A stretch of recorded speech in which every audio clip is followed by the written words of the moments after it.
Smith's report tonight grows out of months of investigation into suspicious deaths at a drug treatment center. It's run by Narconon. If you've seen our previous reporting, then you know Narconon has strong ties to the Church of Scientology. Many patients say the program has helped them with their addictions, but Harry Smith's reporting prompted two former Narconon executives to step out of the shadows. Tonight, they join Harry to share their experiences. If you're about to send one of your loved ones to Narconon Arrowhead, should you be concerned for their safety? Absolutely. I would be concerned. I personally would never recommend to anybody that they should send their loved one to Narconon. This is Lucas Catton, the former president of Narconon Arrowhead, a drug rehabilitation center located in a remote area of Oklahoma. Last year, we reported on 3 young people who died there within 9 months. Seems like it was just yesterday. Shirley Gillum's son, Gabriel, died at Narconon in October 2011. The cause of death could not be determined. Did you feel like they were completely forthcoming with you on the phone in terms of who they were, No. what their procedures were? No. Gillum says she is filled with sorrow and regret about sending Gabriel to Narconon. I just wished that I had not taken him there. I wish that with everything inside me. Catton and his former colleague, Eric Tenorio, both executives who cut ties with Narconon 3 years ago, say though no one died on their watch, they feel compelled to speak out about what they say are the program's failings. We did the story last summer of 3 different young people who died at Arrowhead. Did you see the story? I did. And I felt terrible about it. Could have been prevented. Absolutely, every single one of those deaths. If those families would have gotten the truth about what they were getting into, they would have absolutely not have sent their families there. And I apologize, you know. And what were they getting into? Catton and Tenorio say a crash course in Scientology.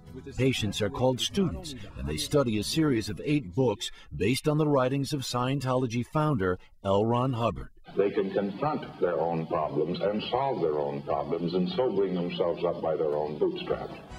Narconon promotes itself as a non-medical rehabilitation program.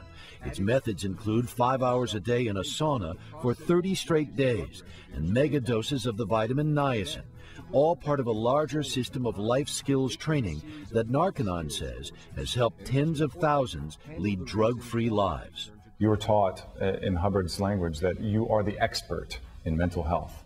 This is Lucas Catton as a young man. He arrived at Narconon as a patient in 1998 when he was 20 years old. His parents were concerned he was drinking too much. He got a job there as a counselor in 2000 and quickly worked his way up to president.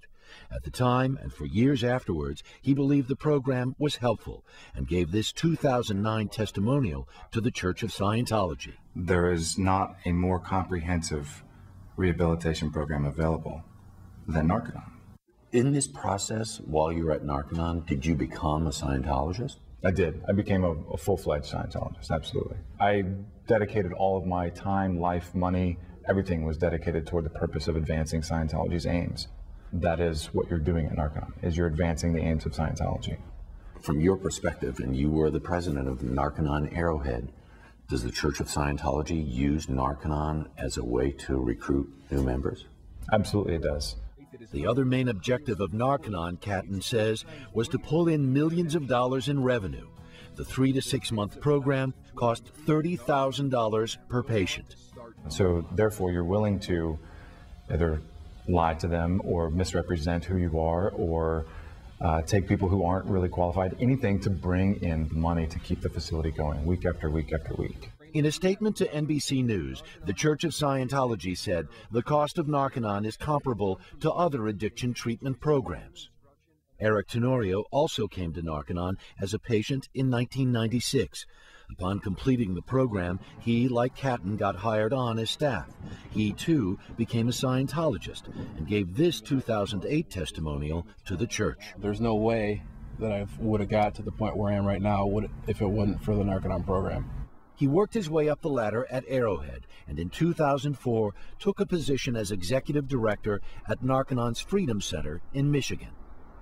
If you're on the staff at Narconon, beyond the teachings of L. Ron Hubbard, is there any instruction whatsoever in terms of your dealing with people who are addicted to drugs and alcohol? None. Zero. Zero. Tenorio showed us official-looking certificates he received as a quote-unquote certified alcohol and drug counselor in Michigan.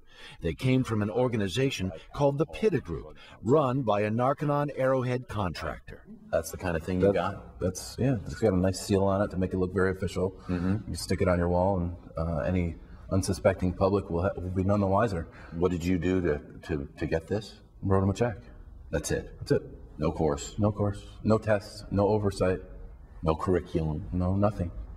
But it feels like fraud. It is fraud. It's absolutely fraud. The PITA Group denies Tenorio's assertions and says it requires 20 hours of training and 2 years of experience to obtain a certificate.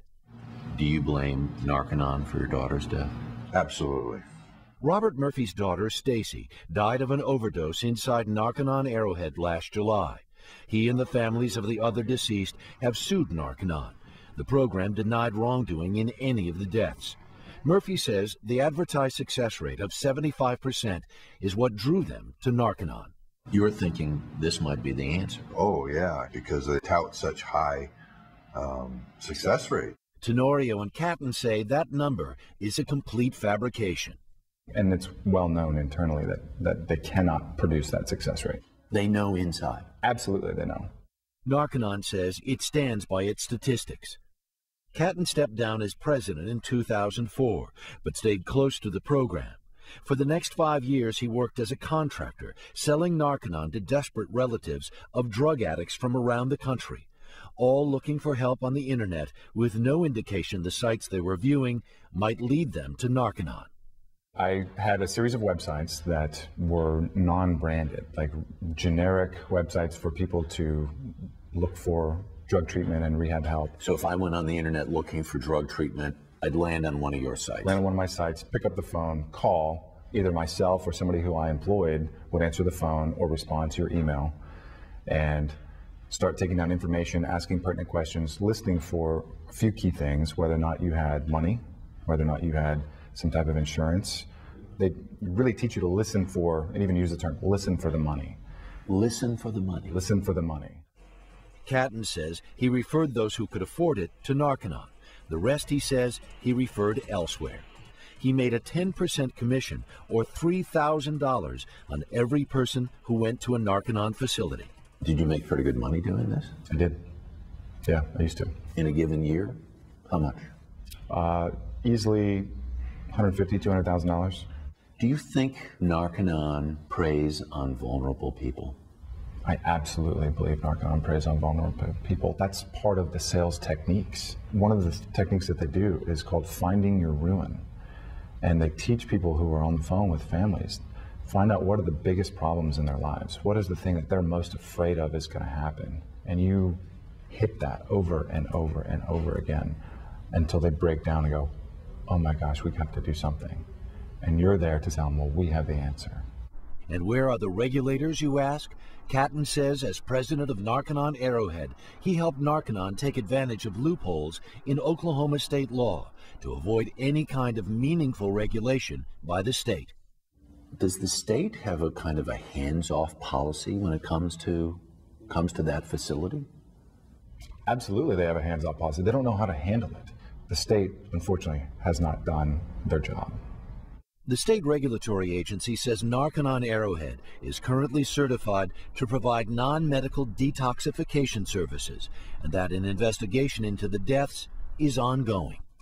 Catton says he started to question Narconon and Scientology after he began to look into unfavorable reports about the church in 2010. He says when he started to question church authorities, he was excommunicated. Tenorio stopped working for Narconon in 2010 after tiring of what he calls fraud and poor management, and leaving Narconon essentially ended his connection with the church. Both men say they are ashamed of their involvement with Narconon and Scientology. Well, it's definitely embarrassing. You know, I don't go around telling people that I meet that, oh yeah, I used to be in a cult. You know, I used to be in a cult. Yeah, because I don't like to say, yeah, I wasted this time doing this activity that I thought was right, when in actual fact it's just pseudoscience. You know, it's this guy selling snake oil. Narconon and Church of Scientology officials declined our request for on-camera interviews, but in statements, both organizations said that Narconon is not a source of recruitment for the church, and said only a very small percentage of patients join Scientology. In an email to NBC News, Narconon Arrowhead CEO Gary Smith said, of Narconon Arrowhead's current staff, approximately 25% are Scientologists. He said Narconon's chief concern is to salvage people from the ravages of drug addiction, and nothing in the procedures puts money before helping the person who is suffering. CEO Smith also said Catton has ties to anti-Scientology activists. We'll be in communication with Narconon, and the first thing we're going to hear, you guys are discredited, you're out to destroy Narconon, you're not to be trusted. Right. To which you would say what? For me personally, I think it's quite the opposite. Why would I incriminate myself? Why would I give up my certifications? Why would I do all these things? It's purely so that the truth can come out, so that people can stop hurting, so that people can stop dying, and so that there can be full transparency. They go to great lengths at quieting people. They're not going to do that with me. I'm going to tell the truth, and there's nothing they can say or do to stop that. Harry Smith with the follow-up tonight on Narconon, and something tells me there will be more on this topic.